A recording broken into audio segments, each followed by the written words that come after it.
This is J. Krishnamurti's second public discussion in Saanen, 1975.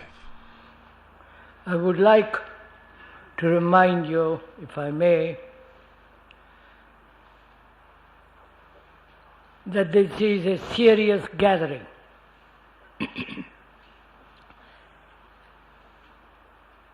Not something that the intellect can be entertained with, not a sentimental, romantic, mystic, or imaginative, theoretical issues, but rather being serious, we are concerned with the world about us, which is in a very tragic condition, and also see the absolute necessity of total psychological revolution. So on this basis we are talking over together, not intellectually be amused or theoretically offering various opinions, judgments and so on. We are concerned with what actually is, not only out there but also in here, in oneself, and the imperative necessity of this psychological transformation of man, which will affect the whole of consciousness of human beings. I hope we realize that what we are trying to do, what we are gathered here to do. So what shall we talk over this morning which would be worthwhile? Continue from yesterday. Comment? Continue from yesterday. The gentleman says, continue with what we were discussing or talking over together yesterday.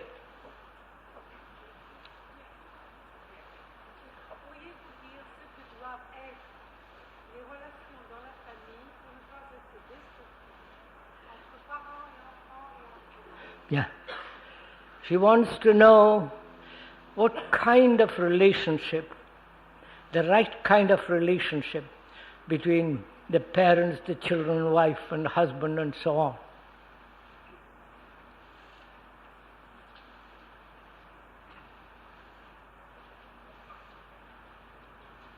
Do we discuss, talk over together what we are talking about yesterday? Or should we talk about relationship between human beings? It's the same. We are talking about it. Which shall we do?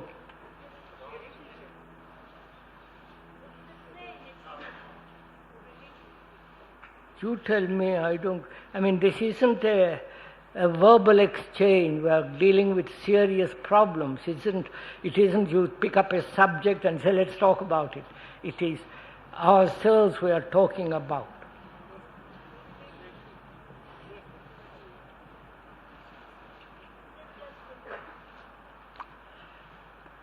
Shall we go on with what we were talking about yesterday?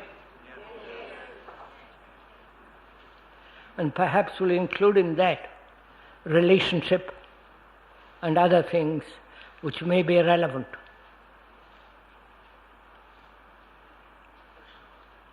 We were saying yesterday, weren't we, that our minds, our brains cling to tradition. Because in tradition, whether it's a modern tradition or an ancient tradition, in clinging to tradition, the brain feels totally secure, safe, and it will go on functioning in that area which thought has created and consider that as secure, which becomes the tradition, and hold on to that. That's what we are doing all the time. All our responses, all our attitudes, and our solution to our problems is along traditional lines. The word tradition means handing down, tradare, hand over, hand down, and all our culture, whether in India or all over the world, is utterly traditional. There may be varieties in that tradition, changes in that tradition, a modification in that tradition, but it's always within that area. I do not know if you have considered that at all.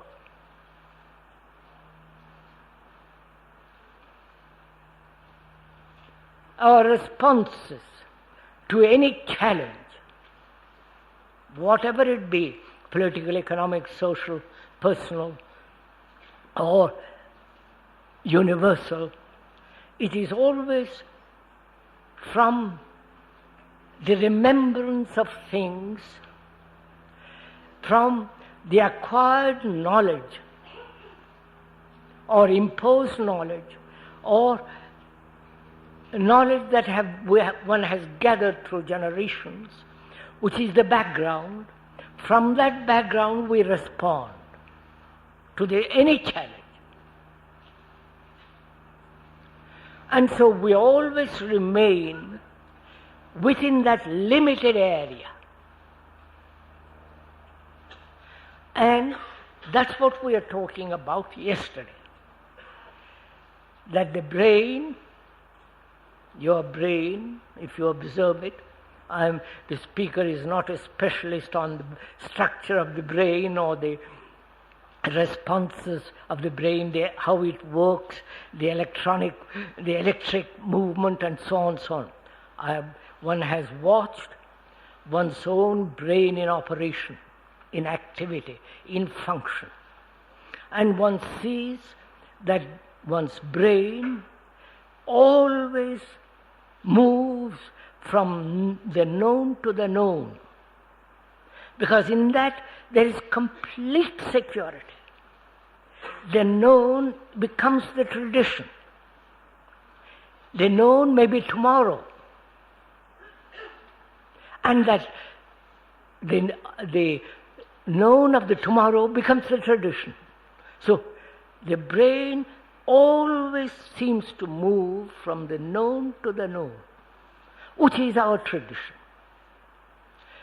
And we were saying yesterday, that if I remember rightly, please correct me if I'm wrong,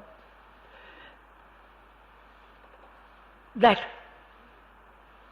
suffering, in its widest sense, because it is being wide, it includes everything, every form of physical, psychological, neurotic, fearful sufferings, the suffering of loneliness, despair, anxiety, death, the suffering of a person who is arrogant and sees he cannot fulfill that arrogance, and so on, so on. That suffering,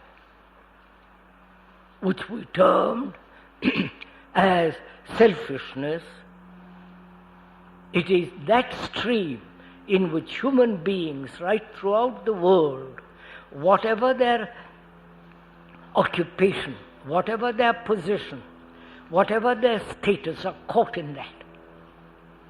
I think that is fairly clear.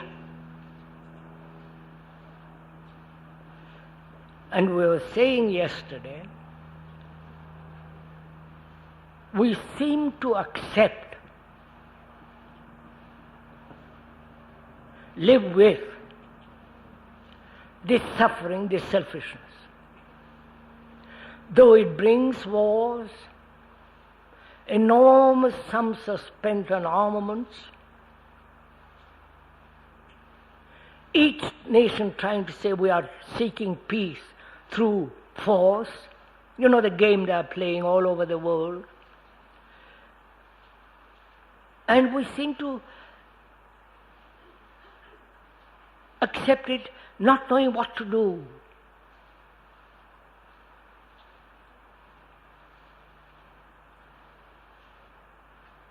And what can one do?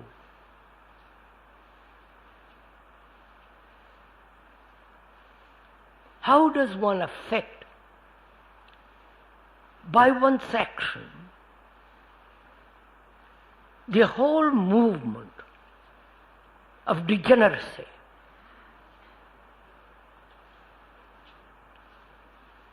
It used to be considered in the ancient days that to be a soldier was the lowest rung in social order.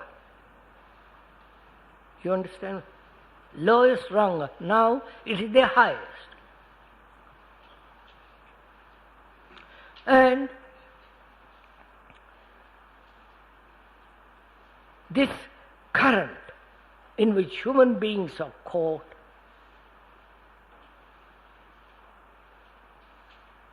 is there any action within that current, within that area, which will affect the structure and the nature of the brain? You understand my question?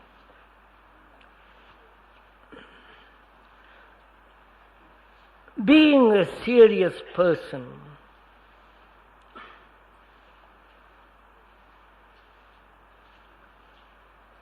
I mean serious in which there is laughter, smile and delight, and also watching all the tragedy, the misery, the confusion which the politicians are making in the world, for which we are responsible, because we have elected or they are dominating us.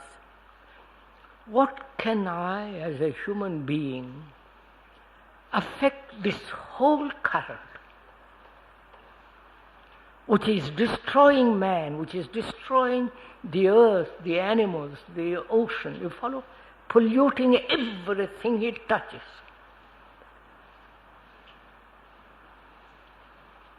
What, as a serious person, what can I do?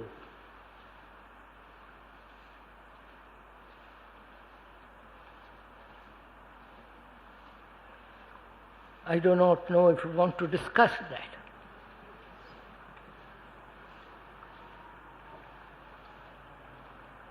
If you want to talk over that, please let me again remind you, if I may, that it is a very, very serious thing, not a plaything, not a game, not a verbal exchange. You must be totally committed to it.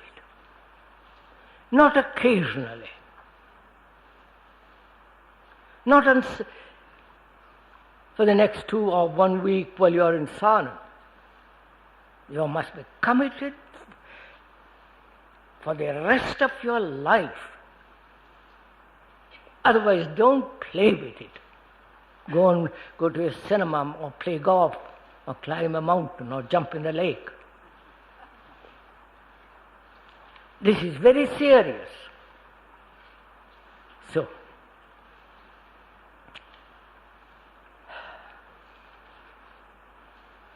how can one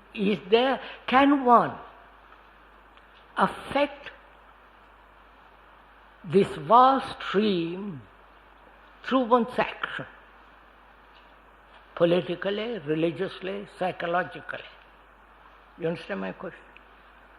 I'm serious. I want to affect this awful thing that's going on in the world.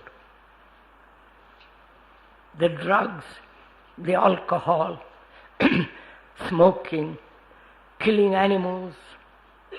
You know what is happening? Wars.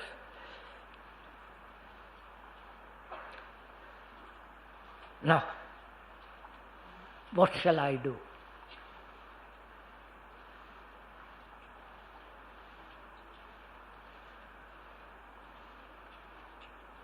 Shall I, as a human being, take politics and work at that? You follow? Or, as a human being concerned with a psychological transformation, be only concerned with that? Or, as an artist, only with that? You understand me? Or is there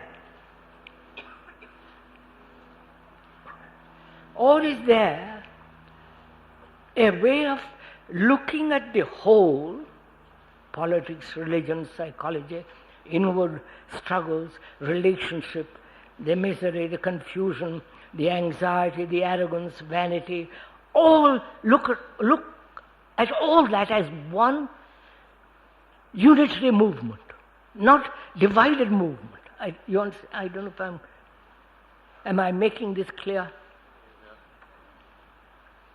Shall I take relationship only and neglect the rest? Or will relationship, politics, everything will be included if I can look at the whole movement? You understand my question? That is it possible? I'm not giving a talk, please, we are discussing, talking over together. Is it possible for the mind to see this totality of this misery, this selfishness, this suffering, the brutality, all that? See it as a whole. Is that possible? You understand, please, Avanti. How is the mind, how is one to see the totality of anything?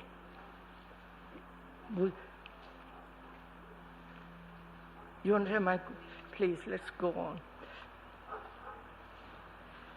How is a human being who lives in fragments, who lives a broken up life, divorce, marriage, divorce, children, and so on, so on, so on, broken up. How is that human being to see the total, the whole? You understand my?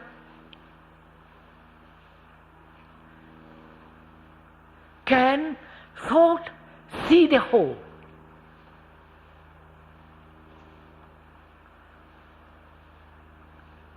Please, we must be quite sure of this before we go further. Can thought, which is memory, which is experience, which is knowledge, and knowledge being the past, can that thought see the totality of existence? You want? Bene? Yes, sir. Thought is always fragmentary and it always moves from one center.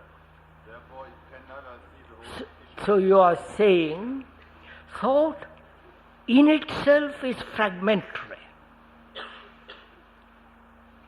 Therefore, thought cannot see the whole. Right? Now be quite clear on this point.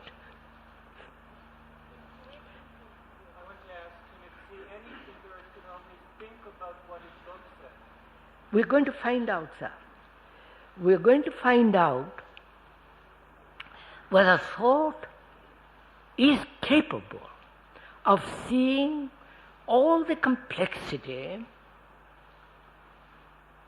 all that human being is, and what he's creating out there, see it as a total movement. It was suggested that thought is fragmentary, and therefore it cannot see the whole. Wait. Why is thought fragmentary? You must find that out. We say thought is fragmentary, broken up, therefore it cannot see the whole. But why is thought itself fragmentary? What makes it into a fragment? We're going to find that out.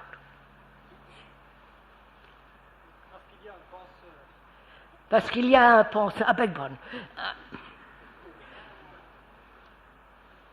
Because there is a thinker.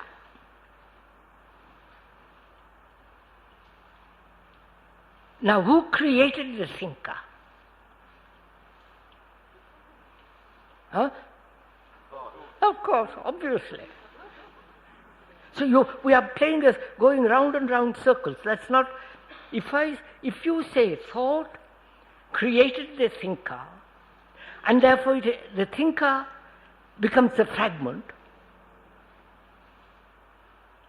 and therefore the thinker can never see the whole, which is the same as saying thought cannot see the whole. Wait, sir, just go step by step. You said that thought created the thinker. Huh? You said that thought created the thinker.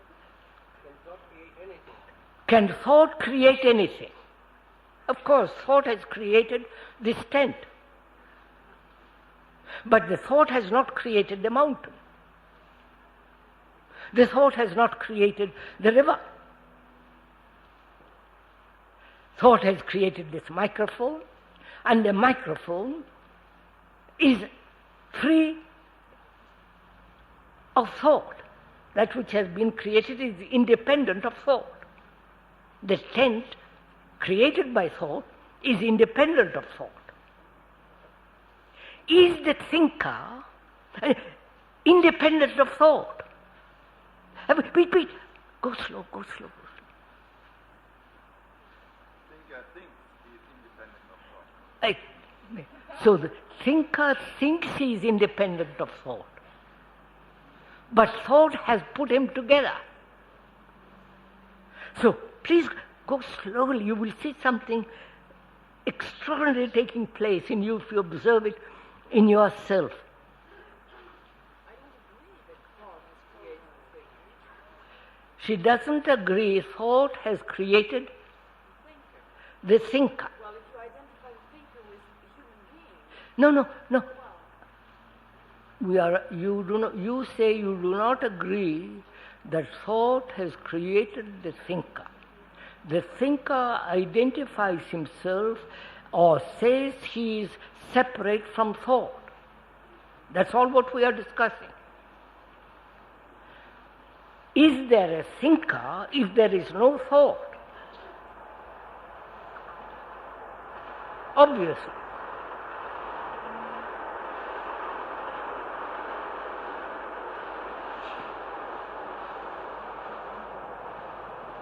So just see the importance of this.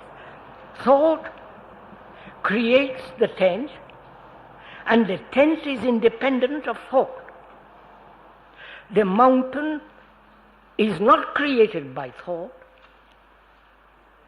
and yet it is independent.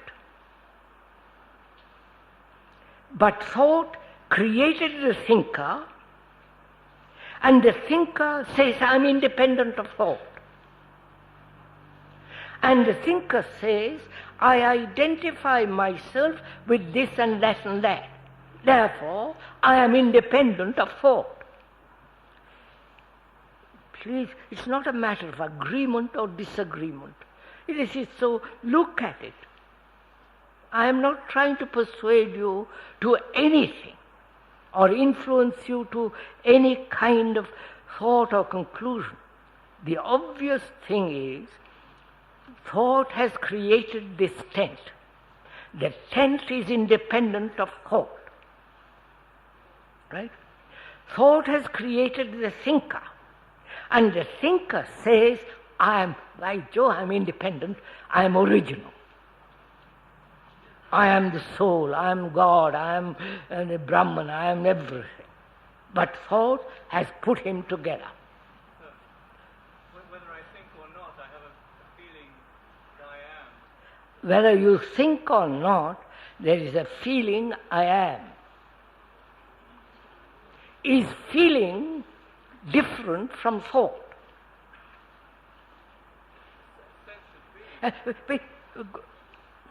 Sense of being. What do you mean by sense of being? The same as what the plant feels. Come on? The same as what a tree would feel.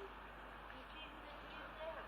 I can't. The same as a tree would feel or a plant would feel. Is there. Oh, the plant, the tree, the mountain, it is there.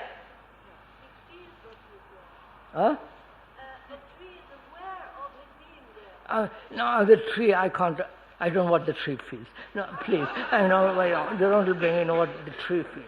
No, please stick to something simple, we'll get it more, we'll go into it, you don't proceed. We are asking why thought is fragmentary.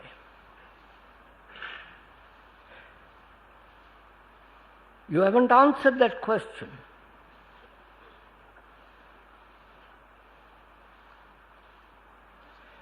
You have... Come on, man.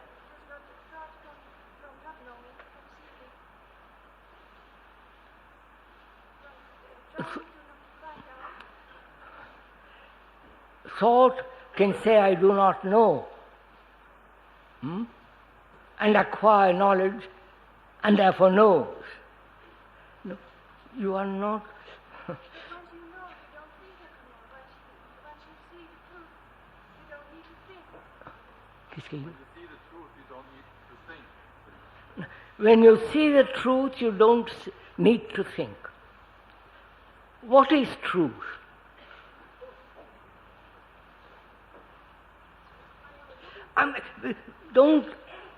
What is truth? Is it related to thought? Is it part of thought? Or is it within the area of reality, which is the reality that thought has put together?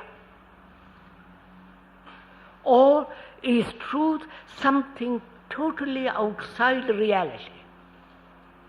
Reality being all that thought has put together.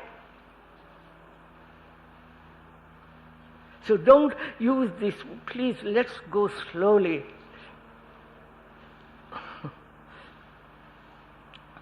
So why is thought fragmentary? We are asking that question because we said, can thought see the whole movement of existence, including itself, including what it has made, what it has put together, its gods, its hell, its heaven, its misery, all that. Can thought see the totality of this? And we said, somebody said, thought cannot see it because it is a fragment. And we are asking, why is it a fragment?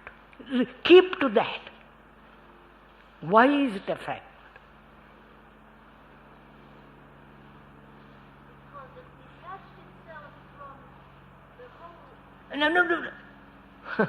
Because it has detached itself from the whole. Now, what made it detach from the whole? No.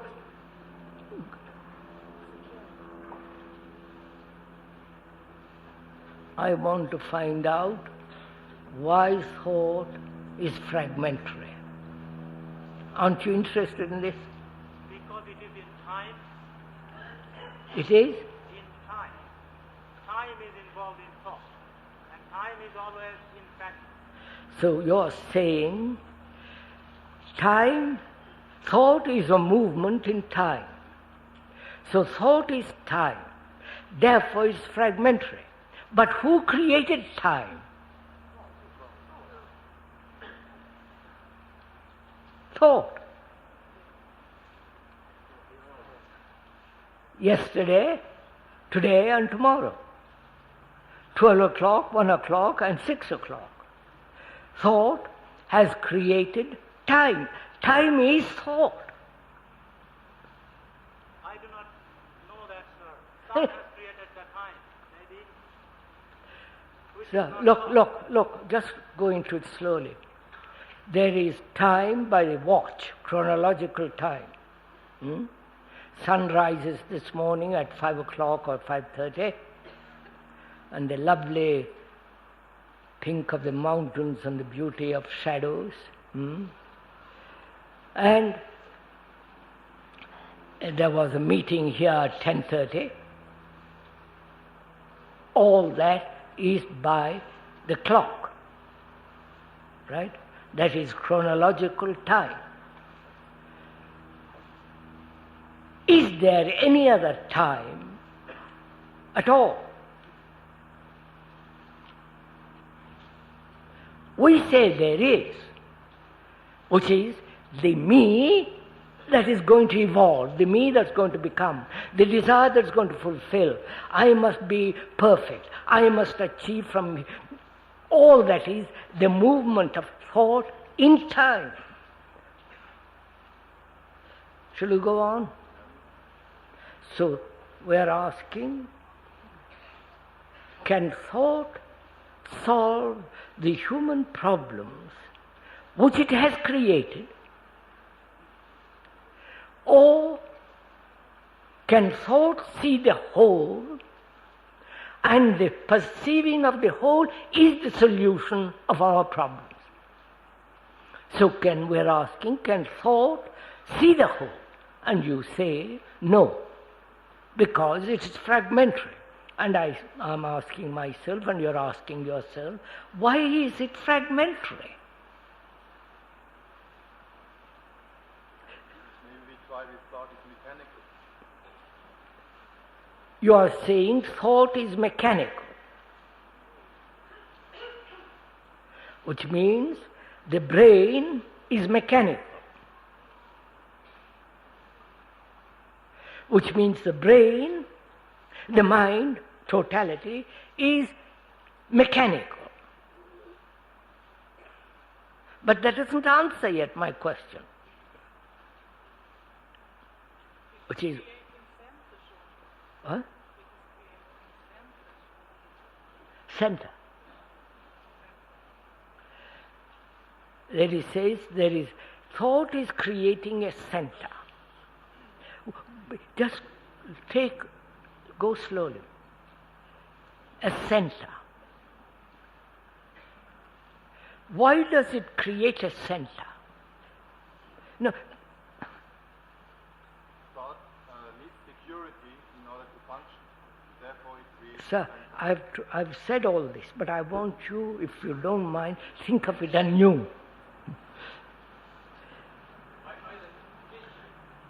Come on.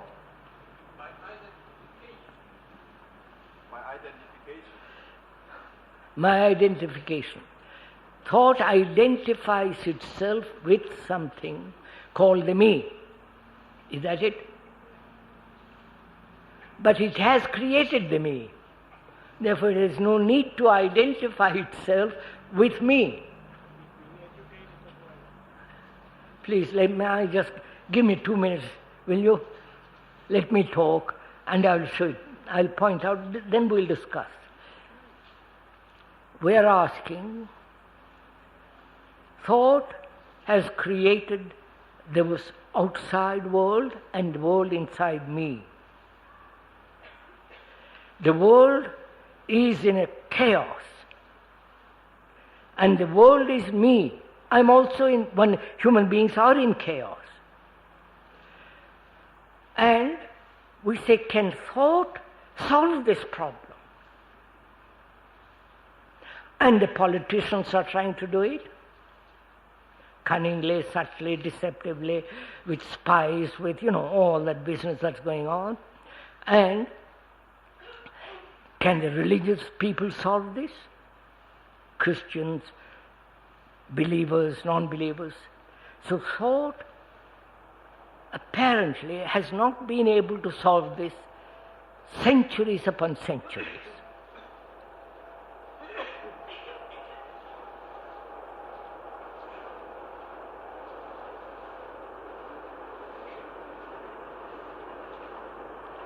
Please, madam, don't take photographs if you don't mind. I am not a circus. I have a horror of all that kind of thing. Please do have some kind of sensitivity and respect. When somebody doesn't want to be photographed, don't do it.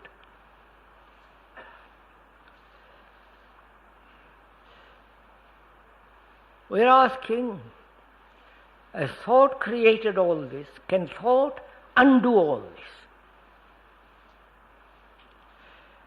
And we said, can thought see this whole movement of suffering, anxiety, politics, all the things that thought has put together, which we call reality? And we said thought cannot see it, cannot solve it, because thought itself is fragmentary. And I say to myself, why is thought fragmentary? Why can't thought see what it is doing and grasp it and finish it? And we see thought is fragment, is broken up. Whatever it touches breaks up.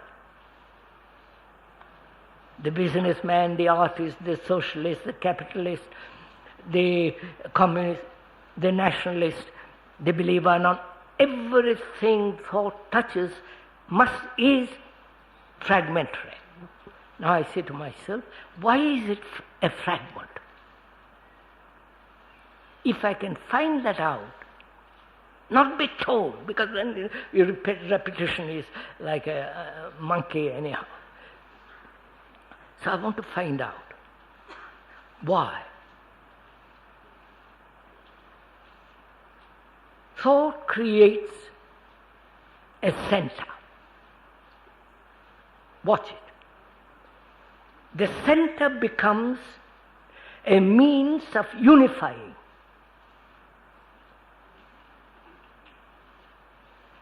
Like a bureaucracy is the unifying factor in politics.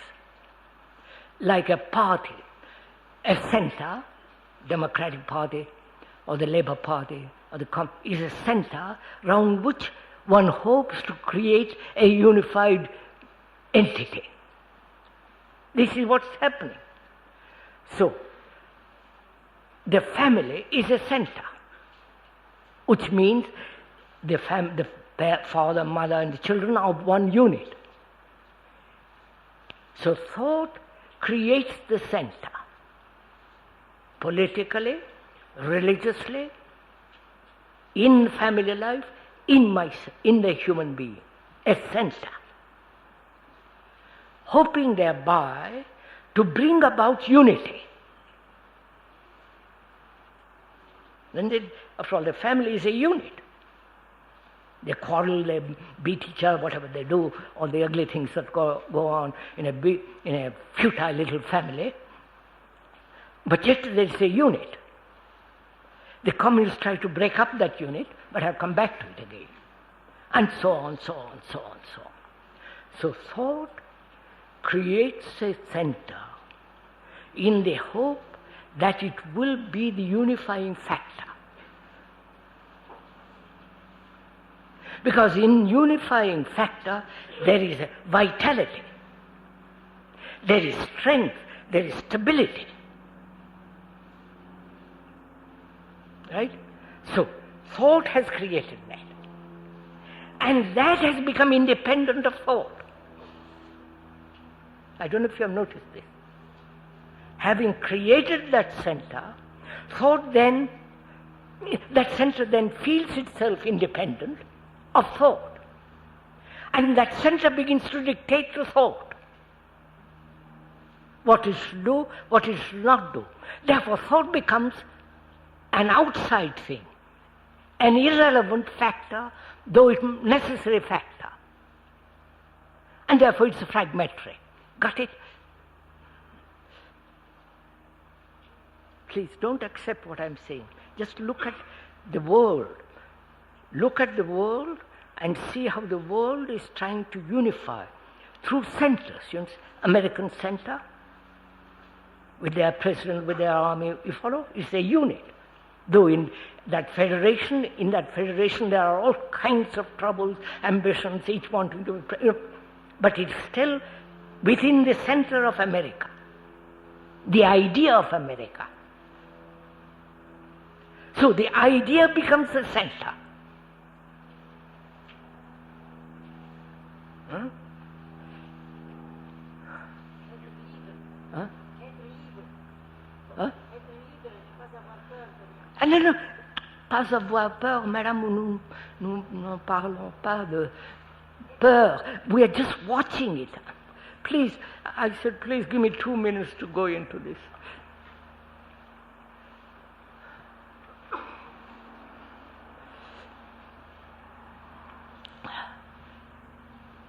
So there are various centers formed by thought. The Indian center, the Italian, the Russian, the American. There is a center of me, in me, and a center of in you, and a center in the family. All trying to unify.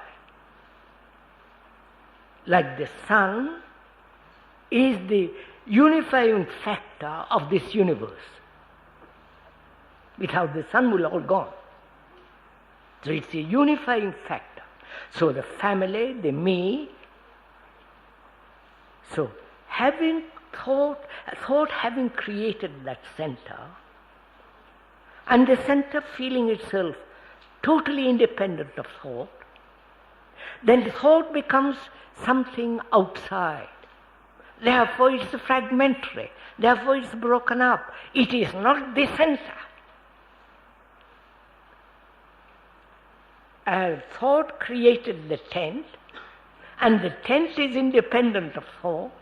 So the center is the independent of thought, and it dictates to thought what it should do. And thought has created that in the hope of creating unity. So thought wanting to create unity becomes fragmentary because it cannot create unity. I wonder if you see that. Va bene? I'm not going to move from that till we completely understand that. Because it's a very important factor in life. Should one ask the question also, why does thought have the tendency to create a center? Why does thought feel the necessity of creating a center?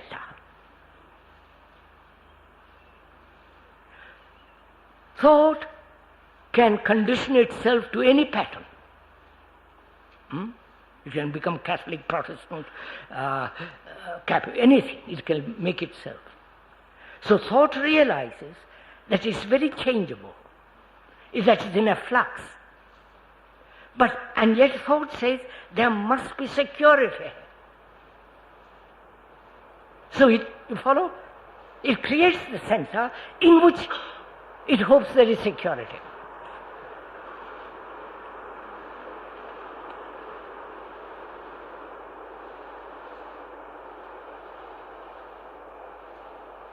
The center is me, the center is my country, The center is my God, the center is my wife. You follow? There's a, What stops thought from seeing what it's doing? why doesn't You speak of thought seeing. And I said, I never said, no. I never said, sir, please be accurate. I never said thought can see the whole. Because it is fragmentary. And I keep on repeating that, and you tell me so. Please, are you aware of this? Do you know this as a fact, not as a theory, not as a somebody telling you it is so and then you accepting it, but as a fact that your thought has created the center. And the center is a hope of unifying, bringing people together. Look, thought creates an ideal, Marx's ideal or Mao ideal. Thought has created it. And people work for that. Lenin, Trotsky, Stalin, whether you approve or disapprove, that's not the point. And the Catholic, the whole Christendom is based on that. The center as Jesus, the Savior. Whether he existed or not, that's not the point. And that held all Christendom at one time. Then they began to break up. Which means thought, realizing its own insecurity, because it's constantly in movement, changeable, it creates a center as my country, my God, and so on, and that becomes the security, the unifying factor of human beings. You're all Catholics or Protestants, aren't you? As the Hindus, you follow? So, thought cannot see the whole. Right? Can we move from there? I don't accept this. Do you feel it in your bones?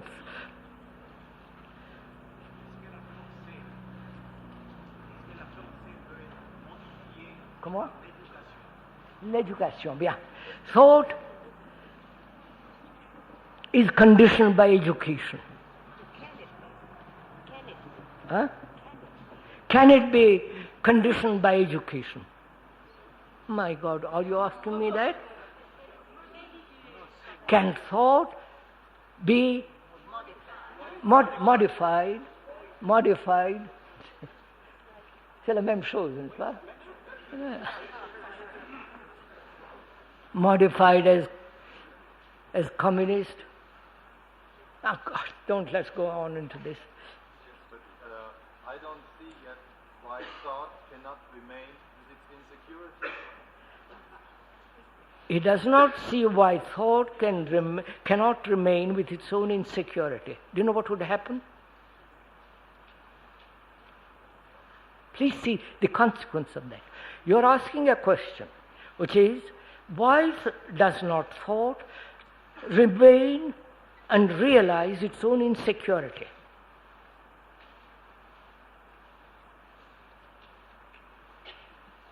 Wait, watch it, sir. Watch it in yourself.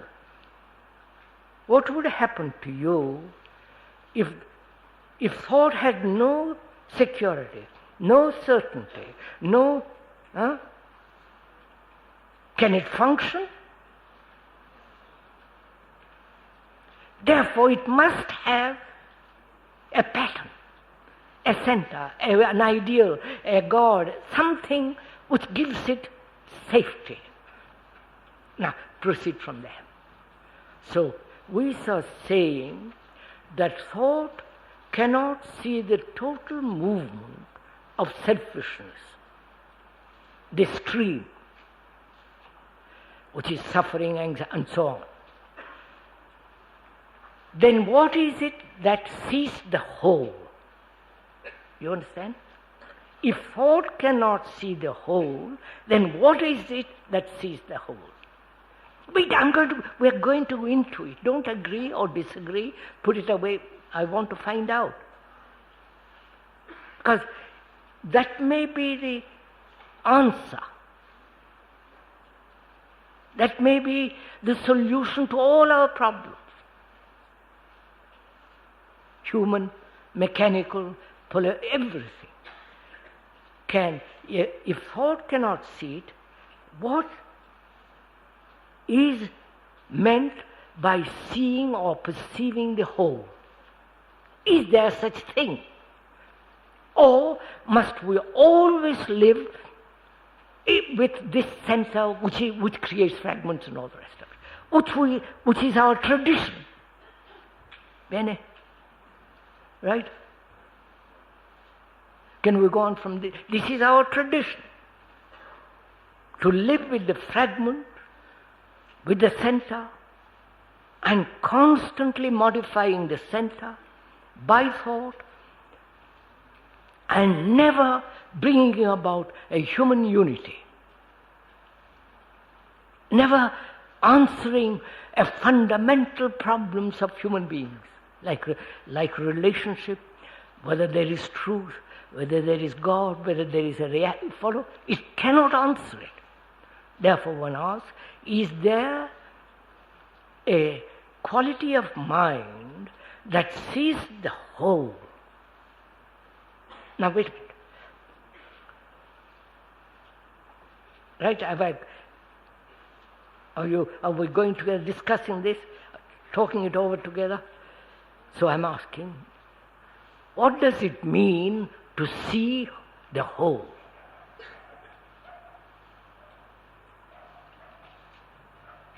I don't know. I've gone into a great deal, but I'm just saying, I don't know. So I'm willing to learn. Learn. I can only learn if I have leisure. Right? I can't learn if I'm constantly moving, constantly offering opinions, judgments, evaluation. So I'm going to learn. I'm going to learn what it means to apprehend. Apprehend means take hold. What is meant by the whole. So I have to understand the word first. The word means sanity, health, rational, clear thinking. And also that word means holy, H-O-L-Y, holy, rational, sane, objective, in which there is no emotional, sentimental, romantic, imaginative quality at all. So I've understood that word, meaning of that word. Now, is the mind capable of seeing the whole?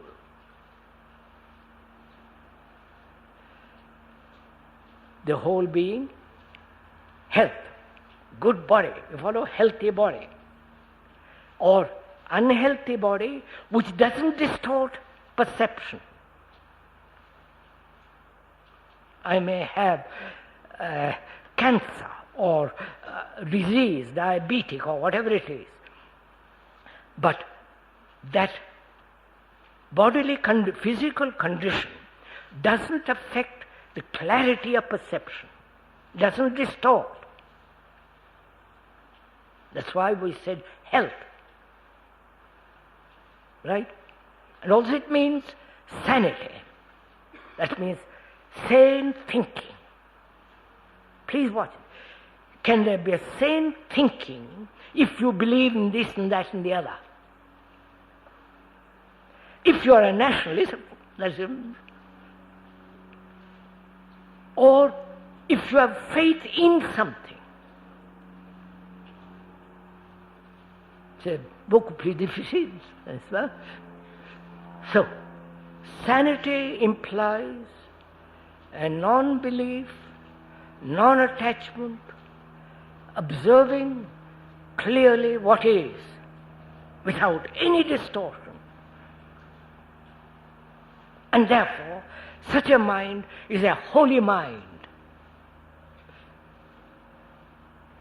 So, we have understood the meaning of that word. I'm asking, can thought see the whole? And we said no, and we've gone into it pretty thoroughly. So I'm asking myself, can there be a perception of the whole? So I have to understand, I'm going to learn what it means to perceive. Right? Am I talking too much or to myself? I want to learn, not to be told, not to accept. I want to learn. Because the moment you learn, it's yours, it's finished. So I must find out what it means to learn. You understand how I'm going? I can only learn if I don't know. If I know, then I'm this. So I really don't know what it means to look at something wholly. So I'm going to learn. I can only learn when there is curiosity. Right? There can only be curiosity when I don't know. And I want to find out. And learning implies leisure. I must have space. I mustn't be crowded. I mustn't have all kinds of problems shouting at me. So I must have leisure. And I must have it to learn. And I create it to learn. I wonder if you follow this. I create leisure in order to learn. If I say I have no leisure because I'm occupied with my family, with my job, you follow? Don't learn. But if you want to learn, you have to create leisure. That means also curiosity. You can only be curious when you don't know. I don't know Russian, and I'm curious to learn. So I learn. So I'm learning what it means to observe totally. Curiosity and a driving interest. If I want to learn something, it doesn't matter, as technology. To be a doctor, to be a good carpenter, I must have driving interest in it. A sustained driving interest. You follow? All this is implied in learning. I don't know if you're capable of it, if you want it, if you really pursue it. Then in learning implies never accumulating what you have learned as knowledge. I wonder if you see that.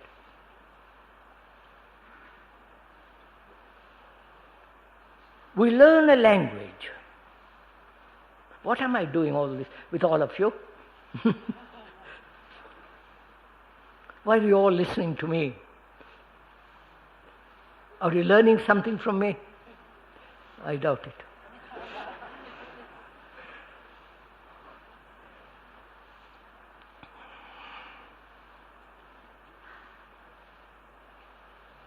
Learning implies a driving interest, curiosity, and sustained energy. All that is implied in that word, leisure. Now I'm saying, is there a perception which sees the whole? So we know what we mean by whole, by learning. Now I want to look into that word, perceive.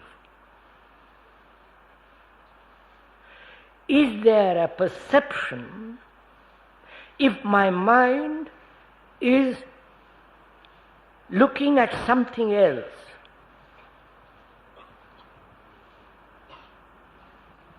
I want to listen to what you are saying. Therefore, I must give attention to what you are saying. Which means I mustn't compare what you are saying with what already I know. Right? I mustn't interfere, translate, or substitute something from what you are saying. I must listen to you totally, mustn't I? No? How would it be possible for me who is still in the stream of And desire? I'm telling you, sir, I'm telling you, though we are in the stream, how to look at the totality of the stream.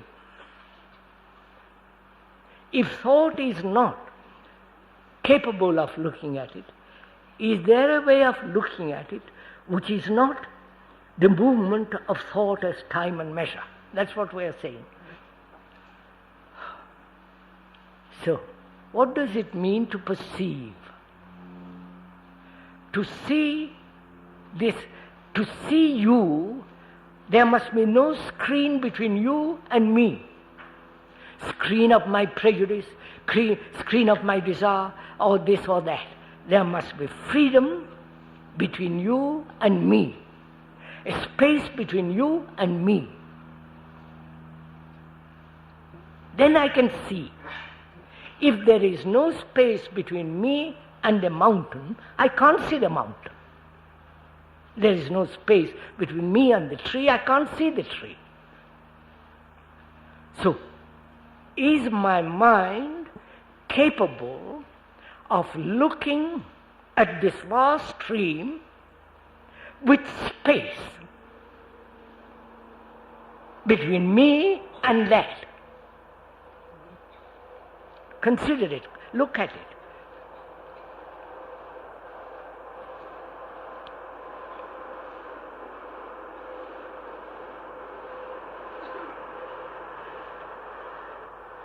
If the space is created by thought, then it's not space. I don't know if you see that.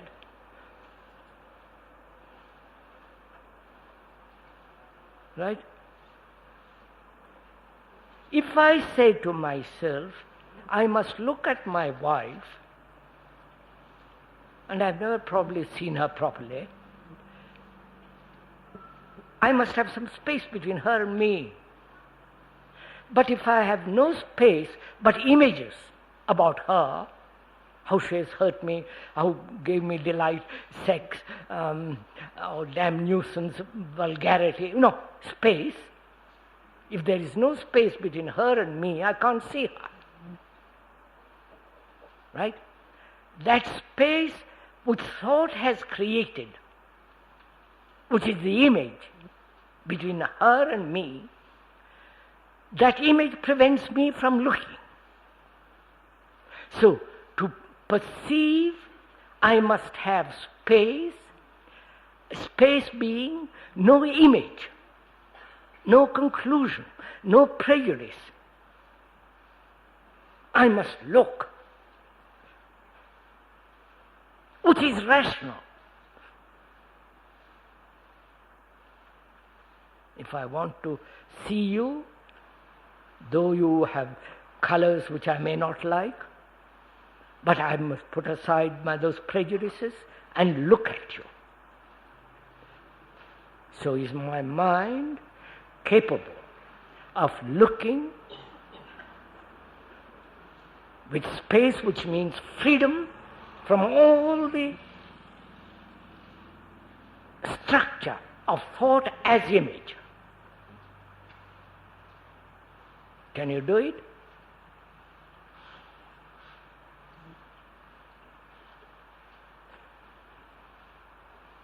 Can you?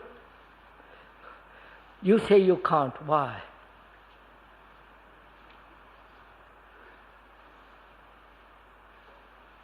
Why do you say you can't? Is it because you have never learned about yourself? What we are talking is about yourself. So you have never looked at yourself, actually what you are. Therefore, when new thing is proposed, for God's sake, I don't know what you're talking about. So we are saying, to perceive there must be self-knowledge. I'm putting it around the other way. Without knowing myself as I am, I cannot see the whole. So I must learn about myself. Learn. Not learn according to Freud, Jung, and all the rest of them.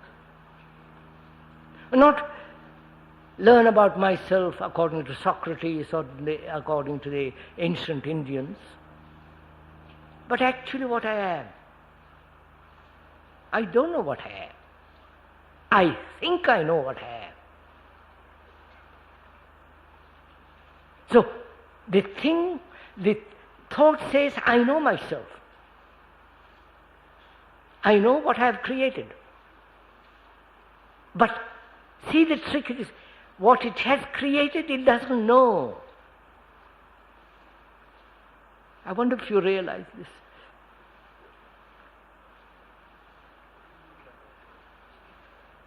So, thought has created this whole structure of me, right?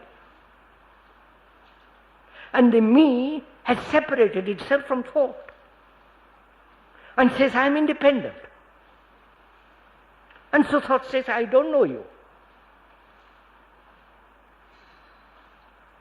And thought says, you are what others have said. You are angry, you are this, you are that. But those are all the creations of thought. So I have to learn about myself, not according to any professional inquirer, classical professors with doctorates and all the rest of it. I must look at myself and see what I am. I cannot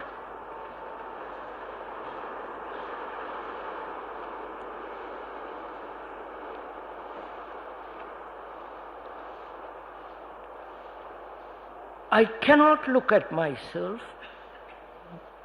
because I've got so many ideas about myself.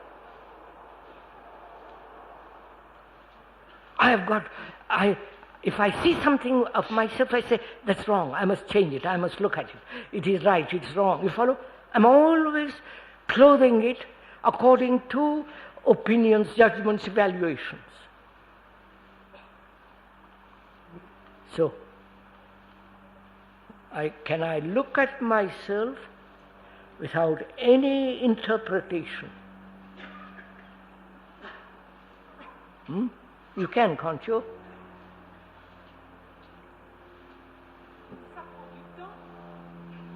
Comment? Ça prend du temps. That's another of our tradition. To look at myself will take time. You follow? That's one of the things that we have learned from school, from professors, from analysts, from psychologists. That's the whole structure of tradition. You will learn gradually. I will learn gradually mathematics. I will learn gradually algebra or Russian. Why should I say the same thing about myself?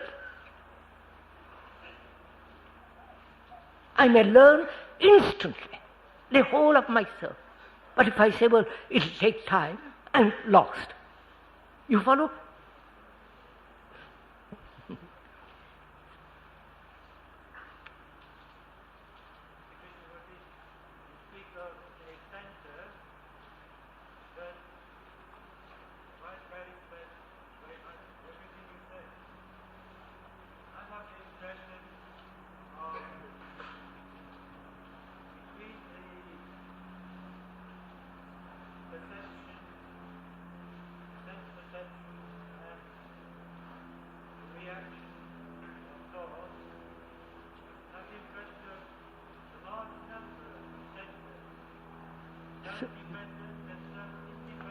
Vous savez, monsieur, je n'ai pas compris un mot.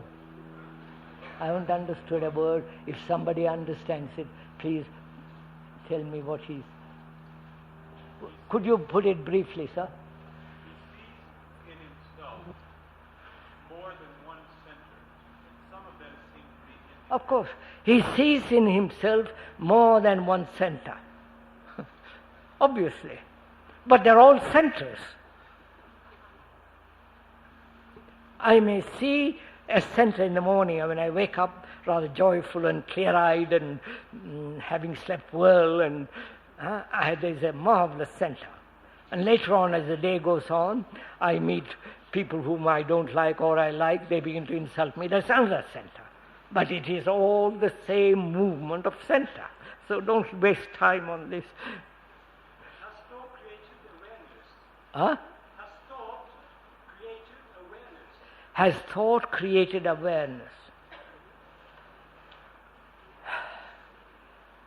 Now, what do you mean by awareness? In awareness, please listen, in awareness, if there is choice, I like, I don't like, this is beautiful, that's ugly, in awareness, because awareness implies seeing everything. When there is in that awareness, there is choice, there is a preference, there is a conclusion, it is the movement of thought. Therefore, thought is not aware. Now let's go on. So, come on in. Is there anything else in human beings except thought? That's what we're going to find out. We like to think there is something beyond thought. There's something extraordinary.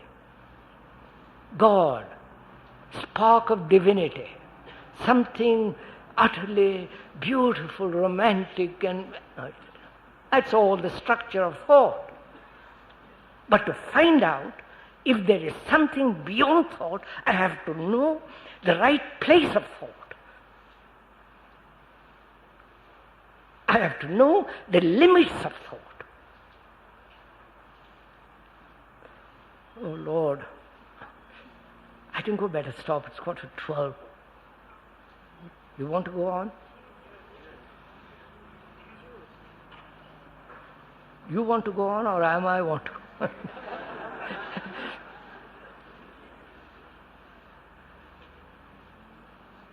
Look, sir, let's come. We'll stop for a little because you can't maintain this for a whole an hour and a quarter. First, let's see. We said thought is fragmentary. Thought, being fragmentary, cannot see the whole. The whole being, health, sanity, holiness. And to see the whole, one has to learn about it. To learn about it is not the same as learning a language. Learning a language takes time. But this may not need time. So I break away from the tradition of time. I wonder if you see that. This may require something totally different. But if I say, well, I need time, as I need time to develop a certain muscle, then I'm caught in something which is irrelevant. So, to perceive, there must be space. That there can be only space when there is no image, no word, no movement of thought. Then only I can see. I have to learn about it because I've always seen through interpretation, through memories, through images. My image, my conclusion dictating what I see. My conclusion of being a Hindu or whatever it is, and that conclusion prevents me from seeing. Or I see through that conclusion. So, a space is necessary. That space cannot exist if there is any form of image, any symbol, any word, any kind of prejudice. So, I have to learn about myself. Because I'm prejudiced, I've got all kinds of attachments, all kinds of beliefs. So I must learn about myself. That means I must learn not according to professional investigators and their conclusion. I must learn about myself as I am. I can only learn about myself in relationship with you. How I act, how I behave, what my speeches are, what my actual thoughts are. So, in knowing myself,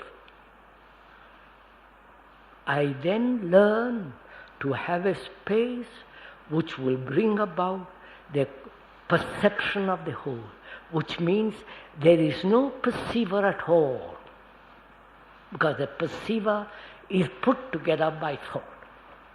Is that enough for this moment? We'll meet tomorrow.